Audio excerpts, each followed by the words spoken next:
In February 1943, German soldiers retook a small Ukrainian town they had lost just days earlier. What they found inside stopped them cold. 596 people, soldiers, nurses, construction workers, and civilians were dead, not killed in battle, executed, mutilated, left in cellars, shafts, and rubble like they had never mattered. This was the Gryshino massacre, and almost nobody talks about it. If you're new here, welcome to Timelines of War, where we go beyond the textbooks and dig into the history they left out of the classroom. Hit subscribe right now and turn on notifications, because we cover the battles, atrocities, and turning points that shape the modern world, and we don't sanitize any of it. Let's get into it. The Eastern Front setting the stage. To understand what happened at Gryshino, you have to understand what kind of war was being fought on the Eastern Front by 1943. This was not a conventional war. From the moment Adolf Hitler launched Operation Barbarossa on June 22, 1941, the invasion of the Soviet Union was designed to be something far darker than a military campaign. It was a war of racial extermination. The Nazi ideology driving it treated Soviet people, Slavs, Jews, communists, as subhuman, not enemies to be defeated, populations to be eliminated. The evidence was immediate and overwhelming. Within days of the invasion, the Einsatzgruppen Nazi mobile killing squads were operating behind the front lines, massacring civilians by the thousands. Entire villages were burned. Jewish communities were rounded up and shot in mass graves. Wehrmacht soldiers, regular German army troops, participated in these killings alongside the SS. By the end of June 1941, tens of thousands of Soviet civilians were already dead. And this was only the beginning. The war that Hitler started was the most destructive conflict in human history. Over the 4 years it lasted on the Eastern Front alone, an estimated 26 to 27 million Soviet citizens would die. Soldiers, civilians, children. That number is almost impossible to process. Krasnoyarskoye, a town under occupation. The town of Krasnoyarskoye, formerly called Gryshino, today known as Pokrovsk, sat in eastern Ukraine with a population of roughly 15,000 people. German and Italian Axis forces took control of it in October 1941. What followed was a brutal occupation that lasted over a year. The Germans established a prison, a forced labor camp, and a prisoner of war facility in the town. Thousands of civilians were deported by train to labor camps in Austria. In the winter of 1942, the town's Jewish community was rounded up and murdered. By the war's end, nearly 4,800 local residents, close to one-third of the entire population, would be dead. The people of Krasnoyarskoye did not forget what was done to them. Neither did the Red Army soldiers who liberated town after town across the Soviet Union, encountering the evidence of German atrocities everywhere they went.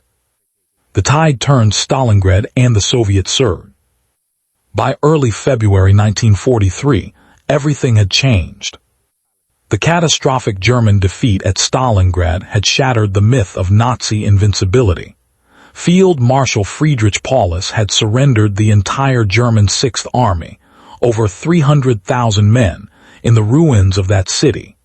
It was the single worst military defeat in German history up to that point. Soviet forces exploded westward. The momentum was overwhelming, and the Red Army pushed deep into eastern Ukraine, threatening to sever the vital rail lines that kept the entire German southern front alive. Field Marshal Erich von Manstein, arguably Germany's most capable operational commander, scrambled to plug the collapse. He committed his remaining mobile reserves, including the exhausted SS Panzergrenadier Division Wiking, fresh from brutal fighting in the Caucasus, and directed them toward the critical rail junction at Krasnoyarskoye. Opposing them was Soviet Mobile Group Popov, spearheaded by the 3rd and 4th Tank Corps and fast-moving ski infantry. Their mission was clear: break through, cut the railway, and split the German front wide open. The battle for Grshano.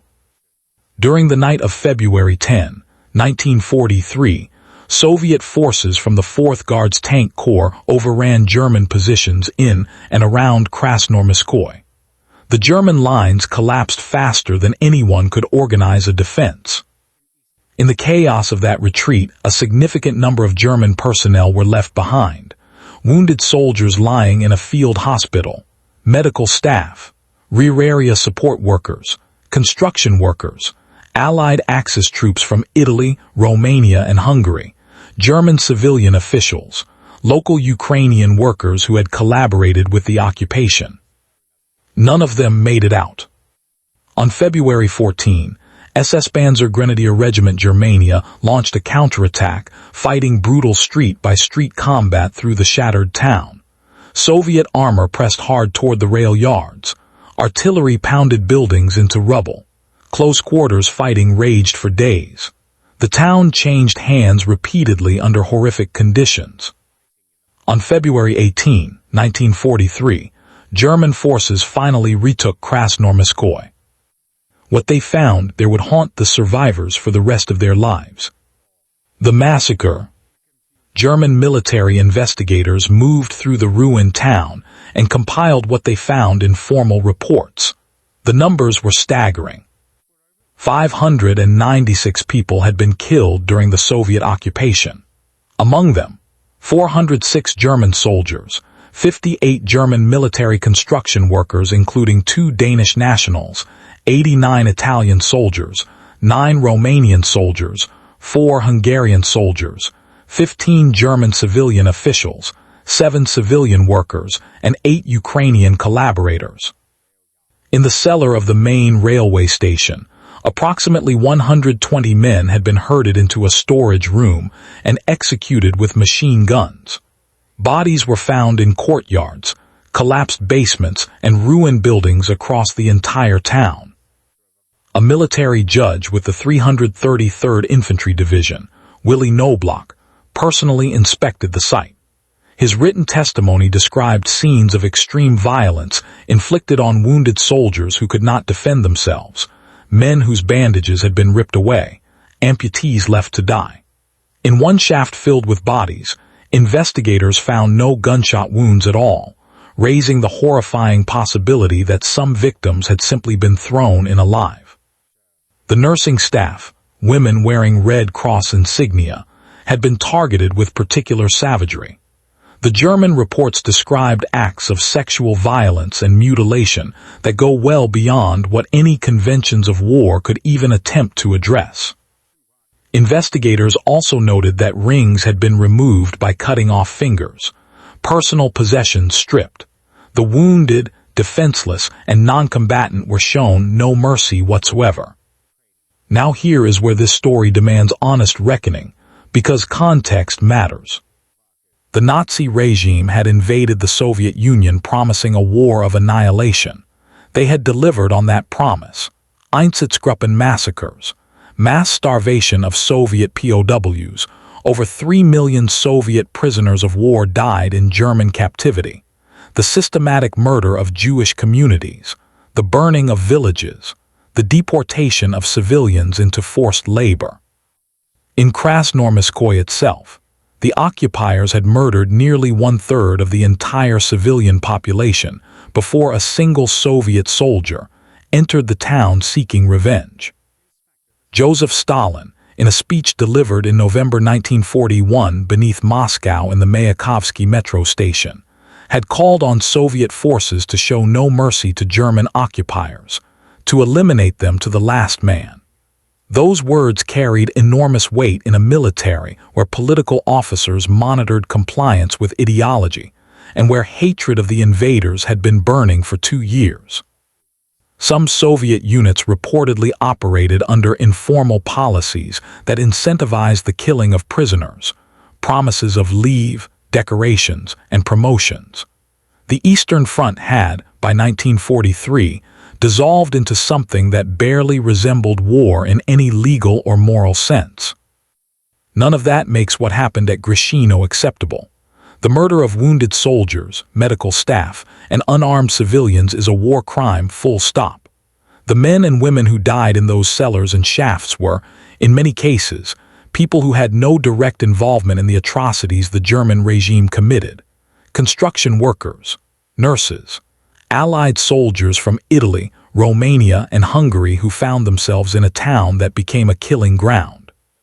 But the Griscino massacre did not occur in a vacuum.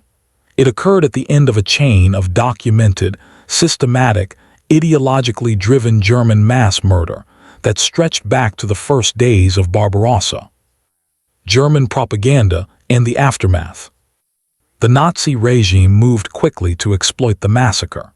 German propaganda used Griscino to reinforce the racial ideology it had promoted from the beginning, framing Soviet atrocities as proof of what they called Asiatic and Jewish Bolshevik barbarism.